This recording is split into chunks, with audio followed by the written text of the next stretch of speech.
the clearest picture yet of the January 6th attack laid out by the House committee investigators on primetime television. It's a bipartisan committee, and it shared never-before-seen video of the assault and testimony from those close to former President Trump. Congresswoman Liz Cheney called out members of her own Republican Party for denying the evidence. Tonight, I say this to my Republican colleagues who are defending the indefensible. There will come a day when Donald Trump is gone, but your dishonor will remain.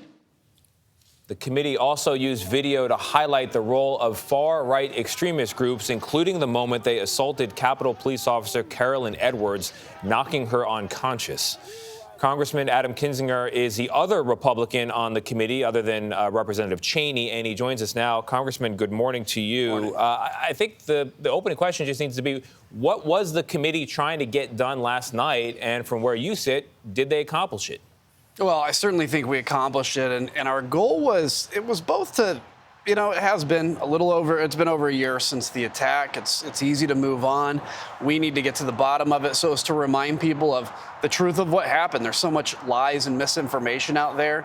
But then it's to lay out the top lines of our case of why we believe Donald Trump is responsible. He lit the flame. He summoned the mob, as Liz said, and why we still continue to think this is a threat. There is a threat to democracy. That's the most important thing.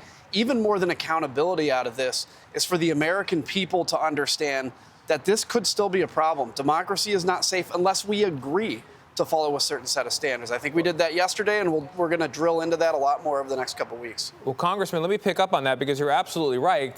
Democracy is not safe. There's amazing polling from the University of Chicago showing that something like 21 million Americans don't believe President Biden is a legitimately elected president, and this is the key thing, support the idea of violence in removing him. Do you think what you did last night spoke to that dangerous population in this country?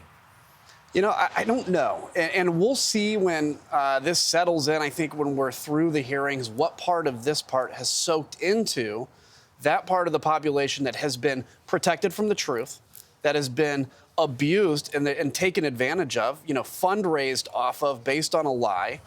They've been turned into a fearful population by people that they trust that lie to them. So we'll see if that changes that. What's most important to me at this moment is to make sure that the vast majority of Americans understand that the country's at threat. And eventually, look, history is going to point back. Liz said it well with her "your dishonor is forever" basically line. History is going to judge this time, and people are picking sides right now on what side of history they want to be judged on. Congressman, it's Vlad. Let me jump off on your comment there and Tony's question.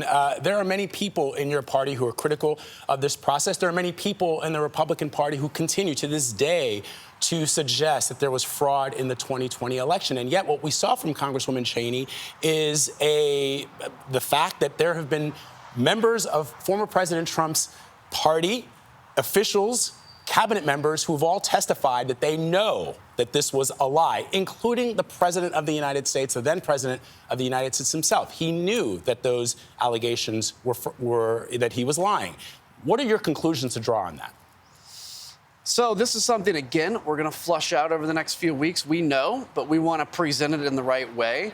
But I think it is so obvious. Look, if the president truly believed the election was stolen, he is not mentally capable of being president, because every piece of evidence shown to him, done by anybody that's serious besides wackos on the internet, said that the election was legitimate and that he was elected president.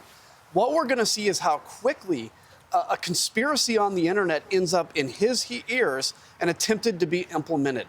I think he didn't believe it. Like, I think Donald Trump is very mentally incapable of being president. But I think he knew that these were lies, but he was desperate for anything he could grasp to stay in power, because he can't lose. Although he is a loser, he doesn't want to lose. And he'd rather throw out democracy than he would and actually honor it like that. And look, there are a lot of American people that believe in Donald Trump, believe he's telling them the truth. They're being abused and they're being lied to. I want those people to wake up and see the truth. Congressman Michelle here, I have to ask to that point exactly, what is going to be done about it? Obviously, Congress cannot charge Donald Trump, as you say, the man who attempted a coup. But DOJ can. And so do you see that happening? I really hope so. If they can look at this and say that meets our threshold of evidence. Look, we have to be very careful and very clear. We're not a criminal committee. We're investigating the facts. But if DOJ looks at what we're doing and said that reaches a threshold to charge, I think they should. And I think that's what I hope they at least look at. But the bottom line of this is, regardless of how many people's minds turn today or tomorrow, this is something where, I have a 5-month-old boy now. His name's Christian. I want Christian, when he's in high school, to learn the truth about January 6th. And as of today, that's still up in the air because there's a lot of conspiracy theories out there that say it was the FBI or say it was Antifa or, God forbid, I was watching last night that video again as the hearing was going on. And I remember a member of Congress saying this was nothing more than a tourist visit. I just shook my head when I thought of that. It was amazing. You said it best. Congressman Kinzinger, thank you very much. Thank you very much.